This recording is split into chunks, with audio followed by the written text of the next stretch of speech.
আসসালামু আলাইকুম। আজকে দেখাচ্ছি সম্পাদ্য 14 অনুশীলনী 8.5 একটি বর্গের অন্তর্বৃত্ত ও পরিবৃত্ত আঁকতে হবে। তার জন্য প্রথমে আপনারা একটা বাহু নিয়ে নেবেন। আমি বাহুটা নিয়ে নিলাম এ, তারপর একটা রশ্মি নেবেন, ওই রশ্মি হবে এ এক্স। দেখেন রশ্মিটা হলো এ এক্স। তো এ এক্স নেওয়ার পর দেখেন এ এর মধ্যে অর্থাৎ এর মধ্যে আপনারা একটা লম্ব তৈরি করবেন। তো লম্ব তৈরি করতে যা করতে হয় দেখে নেন। প্রথমে একটা বৃত্তচাপ আঁকবেন, তারপর একবার কাটবেন, দেন সামনের দিকে আরও একবার কাটবেন। দেখেন, তারপর ইহাকে ছেদ করে দিবেন। তো এখন এ বরাবর দাগ টেনে দিলেই এখানে লম্ব তৈরি হয়ে যাবে, অর্থাৎ যে কোণটা হবে কোণের পরিমাপটা হবে 90 ডিগ্রি।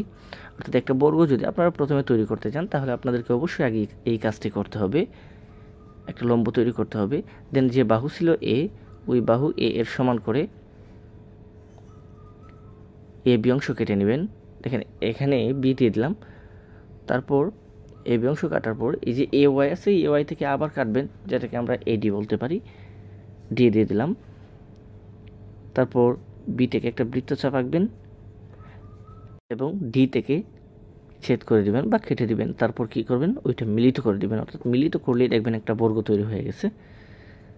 তো যখন বর্গটা তৈরি করতে পারবেন, তারপর যে বাকি কাজ আছে অন্তর্বৃত্ত ও পরিবৃত্ত আঁকা, তা ইজি হয়ে যাবে। তো তাকে সি দিয়ে দিলাম, দেন আমরা যে ডি আর সি আছে তা যোগ করে দিলাম। তো একটা বর্গ হয়ে গেল। এখন ভিতরে অন্তর্বৃত্ত আঁকতে গেলে দেখেন কর্ণ কর্ণ মিলিত করতে হবে।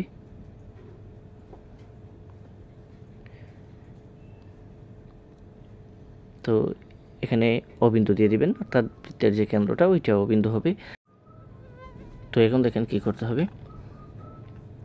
তো এই অংশটাকে অর্ধেকের বেশি মাপ নিয়ে এদিকে কাটবেন, তারপর অপর পাশ থেকে ছেদ করে দিবেন। অর্থাৎ এই যে কেন্দ্র ও আছে, ওই ও এর সাথে এই অংশটুকু ঠিক মিডিল বরাবর মিলিত করে দিবেন দাগ টেনে। দেন এই অংশটুকুকে ই দিয়ে দিবেন, অর্থাৎ ও ই হবে।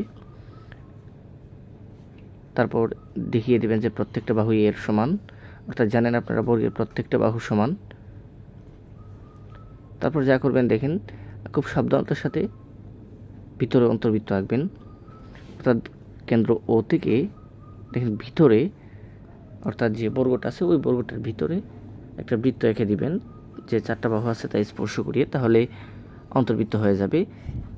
তারপর একইভাবে আবার বাহিরে আঁকবেন আরেকটা বৃত্ত, যেটা চারোটা কর্ণ স্পর্শ করবে, তাহলেই পরিবৃত্ত অন্তর্বৃত্ত হয়ে যাবে। তারপর এই অংশটুকুকে দিয়ে দিবেন এফ, ইহাকে দিবেন জি, ইহা হবে এইচ। তো এখন বিবরণ দেখেন।